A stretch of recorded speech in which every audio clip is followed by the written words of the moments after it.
Shalom saudaraku yang dikasihi oleh Tuhan Yesus Kristus.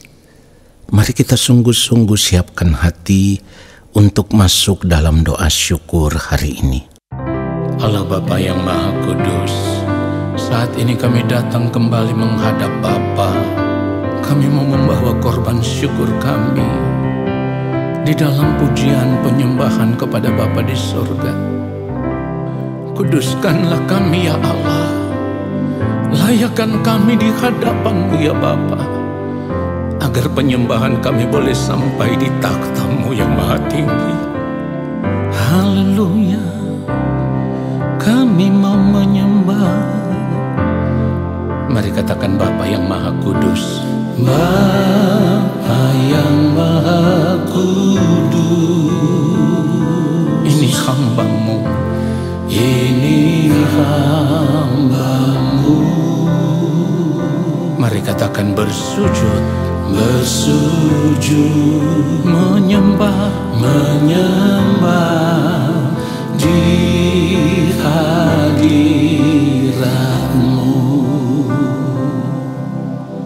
Oh, Bapa yang Maha Mulia, Bapa yang Maha Mulia, ini hamba-Mu, ini hamba-Mu.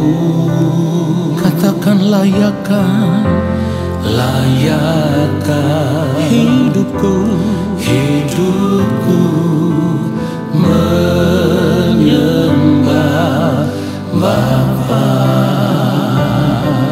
Ku bawa korban syukur, ku bawa korban syukur di dalam penyembahan, di dalam penyembahanku.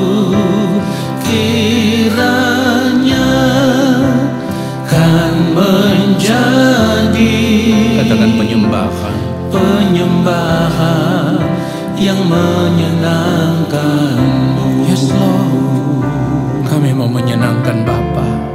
Mari katakan Bapa yang Maha Mulia, Bapa yang Maha Mulia.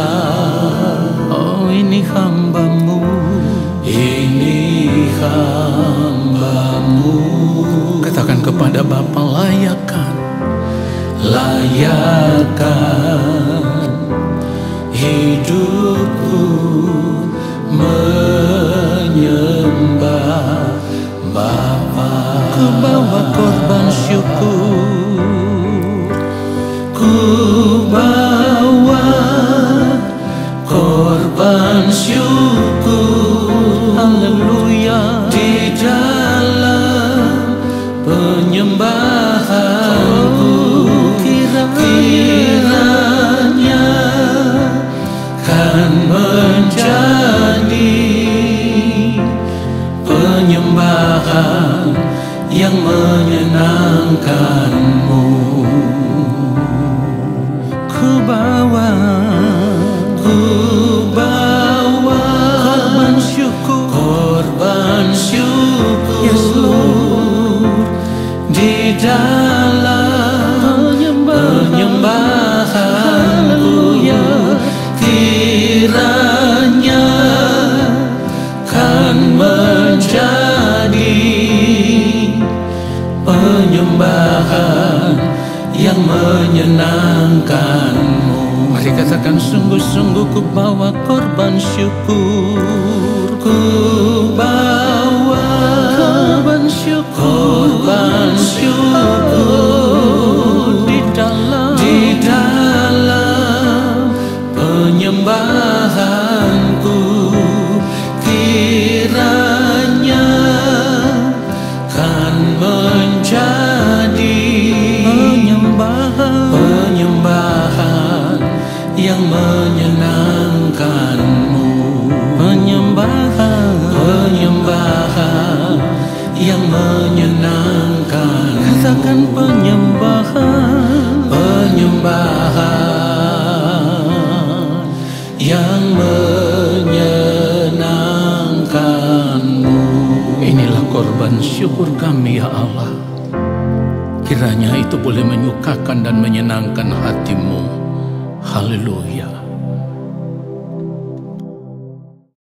Mari kita berdoa. Allah Bapa yang Maha Kudus, Allah yang Maha Mulia, Allah yang Maha Agung, kembali kami ada di hadapan Bapa, di dalam hadirat-Mu. Kami memerlukan firman-Mu ya Tuhan. Berbicaralah bagi kami, sampaikanlah isi hati-Mu ya Allah kepada kami. Roh Kudus Tuhan, ajar kami mengerti setiap kebenaran yang kami dengar. Bapa, urapi hamba-Mu untuk menyampaikan akan kebenaran firman-Mu, supaya setiap kebenaran yang hamba sampaikan, itulah firman yang Engkau kehendaki, yang akan memberkati setiap kami. Di dalam nama Tuhan Yesus Kristus kami berdoa, dan kami sambut firman Tuhan saat ini. Amin. Saudaraku yang dikasihi oleh Tuhan Yesus Kristus, manusia pada umumnya yang sudah terlanjur mengikatkan diri mereka dengan keindahan hidup yang ditawarkan oleh dunia ini, dan itu yang membuat mereka seperti sudah terbius dengan kenikmatan-kenikmatan hidup dunia yang pada akhirnya membuat mereka sudah tidak lagi menyadari bahwa keindahan dunia ini hanya sementara, kenikmatan hidup dunia ini hanya sementara. Bahkan seharusnya sebagai orang percaya kita mengerti keindahan dunia yang bisa dinikmati saat ini tidak akan lebih dari 70 tahun atau paling tidak 80 tahun. Dan setelah itu semuanya akan hilang lenyap. Saudara dengar itu? Saya katakan, dan setelah itu, artinya setelah 70 sampai 80 tahun itulah semua keindahan dunia, semua kenikmatan dunia itu akan hilang lenyap. Kalau kita hidup saat ini sebagai orang percaya, sebagai orang Kristen, lalu kita juga terikat dengan dunia ini, terikat dengan kenikmatan hidup dunia, dengan keindahan-keindahan yang dunia tawarkan untuk dinikmati saat ini, maka pada akhirnya kita juga akan menjadi orang yang lupa diri. Padahal seharusnya sebagai orang percaya kita sadar bahwa keindahan hidup yang sesungguhnya itu hanya satu, yaitu menikmati Tuhan saja, terikat dengan Tuhan saja, menjadikan Tuhan itu segala-galanya dalam kehidupan kita, bahkan menjadikan Tuhan sebagai satu-satunya kesenangan hidup kita, satu-satunya kebahagiaan hidup kita, bahkan satu-satunya kebutuhan hidup kita selama kita masih hidup di dunia ini. Jadi kita harus sadar, tidak ada kebutuhan hidup yang lainnya melebihi kebutuhan kita akan Tuhan. Perhatikan itu saudaraku. Orang percaya yang saat ini merasa memerlukan Tuhan, membutuhkan Tuhan itu lebih daripada apapun. Itu artinya ia sedang mempersiapkan hidupnya untuk menikmati keindahan hidup yang sesungguhnya. Perhatikan ini. Ia sedang mempersiapkan hidupnya untuk menikmati keindahan hidup yang sesungguhnya, yaitu menikmati keindahan hidup di kekekalan nanti. Dan tidak ada satu keindahan hidup di dunia ini yang dapat dibandingkan dengan keindahan hidup yang disediakan oleh Tuhan bagi anak-anaknya di kekekalan nanti, saudaraku. Oleh sebab itu, saudaraku, kita harus sadar akan hal ini. Lalu kita harus menyadari bahwa yang perlu kita kejar saat ini adalah berjuang untuk menjadi pribadi yang berkenan di hadapan Allah, yang pada akhirnya akan diakui oleh Allah sebagai anak-anaknya. Sebab hanya orang yang diakui oleh Allah sebagai anak-anaknya adalah orang-orang yang berhak menerima janji-janji Allah, orang-orang yang berhak menjadi ahli waris kerajaan Allah Bapa di sorga. Saudara yang dikasihi oleh Tuhan Yesus Kristus, apakah selama ini kita pernah memperkarakan akan hal ini? Tidak. Di sepanjang hari-hari hidup kita harus jujur, kita hampir-hampir tidak pernah mau memperkarakan bagaimana kita harus berjuang untuk menjadi anak-anak Allah yang sesungguhnya. Artinya anak-anak Allah yang akan diakui oleh Allah, yang pada akhirnya akan menjadi ahli waris di dalam kerajaan Allah Bapa di sorga. Dan inilah yang saya katakan tadi, tidak ada keindahan hidup yang lebih indah dari keindahan hidup yang disediakan oleh Allah Bapa di sorga kepada anak-anaknya yang menjadi ahli waris di dalam kerajaannya. Tetapi persoalannya adalah untuk menjadi anak-anak Allah, selama kita hidup di dunia ini, kita harus berjuang untuk membayar harga. Harga yang harus kita bayar itu adalah hidup di dalam ketaatan, mengambil bagian di dalam penderitaan bersama-sama dengan Kristus selama kita masih hidup di dunia ini.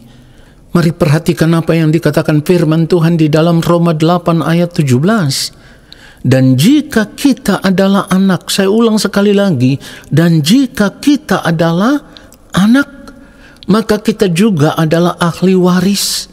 Maksudnya orang-orang yang berhak menerima janji-janji Allah yang akan menerimanya bersama-sama dengan Kristus, yaitu jika kita menderita bersama-sama dengan Dia, supaya kita juga dipermuliakan bersama-sama dengan Dia. Saudara perhatikan itu. Dari kebenaran firman Tuhan ini, saudaraku, seharusnya kita mengerti, kalau kita tidak berjuang untuk menjadi anak-anak Allah yang diakui di dalam kerajaan Allah Bapa di sorga, maka kita tidak akan pernah diakui sebagai anak Allah yang sesungguhnya. Tidak menjadi anak Allah berarti kita tidak bisa mengharapkan akan menjadi ahli waris dari janji-janji Allah. Kita tidak akan menerima warisan yang disediakan oleh Allah Bapa di sorga kepada anak-anaknya. Dan itu juga artinya kita tidak akan pernah menikmati keindahan hidup yang sesungguhnya. Keindahan hidup yang tidak akan pernah hilang termakan waktu. Selamanya saudaraku, di dalam kekekalan kita akan menikmati keindahan hidup yang tak terkatakan. Perhatikan tadi saya katakan, keindahan hidup di dunia ini, kenikmatan hidup di dunia ini paling-paling bertahan hanya 70-80 tahun. Dan setelah itu semuanya akan hilang lenyap. Semuanya itu menjadi sia-sia. Lalu buah daripada kehidupan kita yang hanya menikmati keindahan hidup di dunia ini 70-80 tahun, ketika berdiri di pengadilan Allah kita akan ditolak oleh Allah. Kenapa ditolak? Karena selama kita hidup di dunia ini, kita tidak pernah menjadikan Tuhan satu-satunya bagian kehidupan kita yang terutama, yang kita perlukan, yang kita butuhkan melebihi apapun. Kita tidak pernah menjadikan Tuhan sebagai satu-satunya keindahan hidup yang sangat bernilai dan sangat berharga dalam kehidupan kita. Orang yang menjadikan Tuhan satu-satunya keindahan hidupnya, dia akan hidup bergaul dengan Tuhan. Dia akan hidup bersekutu dengan Tuhan. Dia akan hidup berjalan dengan Tuhan dari hari lepas hari. Dia merasa hanya membutuhkan Tuhan saja. Dan inilah yang dikatakan oleh firman Tuhan seperti yang tertulis di dalam Mazmur 73 ayat 25. Siapa gerangan ada padaku di sorga selain Engkau? Selain Engkau tidak ada yang kuingini di bumi. Saudara, ini menjadi suatu teguran bagi kita. Dan seharusnya kita sadar, kalau hari ini, kalau saat ini, kita tidak pernah menjadikan Tuhan segala-galanya. Kita tidak pernah mengingini Tuhan lebih daripada apapun. Maka di ujung kehidupan kita nanti, yang akan kita tuai adalah tragisnya terbuang ke dalam kebinasaan kekal. Dan sudah sering saya katakan, inilah yang firman Tuhan katakan, di sanalah terdapat ratap dan kertak gigi. Mari sadar akan hal ini saudaraku. Kita harus berani mengambil keputusan, meninggalkan semua keindahan hidup dunia ini, meninggalkan semua kenikmatan hidup dunia ini, dan menjadikan Tuhan satu-satunya keindahan hidup yang kita miliki, kesenangan hidup yang kita miliki, kebahagiaan hidup yang kita miliki. Lalu di sepanjang hari hidup kita, selama kita masih hidup di dunia ini, apapun yang kita lakukan hanyalah kehendak Allah Bapa di sorga. Ingat baik, firman Tuhan sudah mengingatkan kita. Orang yang akan menerima hidup yang kekal, orang yang akan hidup selama-lamanya adalah orang yang sejak hidup di dunia ini, dia hidup hanya untuk melakukan kehendak Allah Bapa di sorga. Itulah kenapa firman Tuhan ingatkan kepada kita semua. Dunia ini sedang lenyap dengan keinginannya, tetapi orang-orang yang melakukan kehendak Allah tetap hidup selama-lamanya. Ini sejalan dengan apa yang dikatakan oleh Yang Mulia Tuhan Yesus Kristus, di mana Tuhan Yesus berkata, bukan setiap orang yang berseru kepadaku, Tuhan, Tuhan, akan masuk ke dalam kerajaan sorga, melainkan dia yang melakukan kehendak Bapa-Ku yang di sorga. Artinya, orang yang mau menjadikan Tuhan itu satu-satunya keindahan hidupnya yang sejati, keindahan hidupnya yang abadi. Ketika hidup di dunia ini, ia akan hidup melakukan apa yang menjadi kehendak Allah Bapa di sorga di sepanjang hari hidupnya sampai waktu Tuhan tiba atas kehidupannya. Dan di kekekalan nanti yang akan dituai adalah kemuliaan kekal, di mana seperti yang firman Tuhan katakan tadi, kita akan menerimanya bersama-sama dengan Kristus. Tidak ada keindahan hidup yang lebih indah daripada yang satu ini, saudaraku.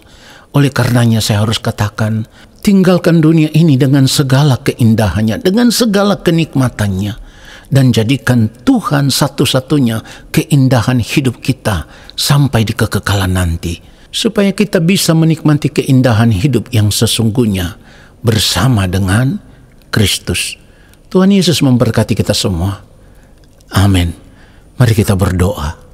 Terima kasih Bapa di sorga untuk kebenaran firman-Mu. Sungguh kami disadarkan oleh firman-Mu. Kami memohon pengampunan Allah Bapa di sorga. Kalau selama ini hati kami terikat dengan dunia, ampunilah kami. Dan hari ini, saat ini kami mau mengambil keputusan meninggalkan dunia ini. Dan kami mau hidup hanya untuk melakukan kehendak-Mu ya Allah Bapa. Sampai di ujung nafas hidup kami yang terakhir, kami rindu ditemukan berkenan di hadapan-Mu yang mulia. Terima kasih Bapa yang Maha Kudus, kami bersyukur untuk firman-Mu yang memberkati kami. Lalu saat ini kami semua mengangkat tangan di hadapan Bapa di sorga. Kami percaya Engkau akan menurunkan tangan dan memberkati kami. Turunlah atas kehidupan kami segala berkat kasih karunia daripada Allah Bapa di sorga. Rahmat cinta kasih yang berlimpah-limpah dari Gembala Agung yang mulia Tuhan Yesus Kristus di dalam persekutuan yang manis dengan Roh Allah yang kudus menyertai langkah hidup kami dan memberkati kami sekarang dan sampai selama-lamanya. Amin. Saudaraku, terima kasih sudah mengikuti doa syukur hari ini. Sampai jumpa dalam doa syukur besok hari. Tuhan Yesus memberkati kita semua. Shalom.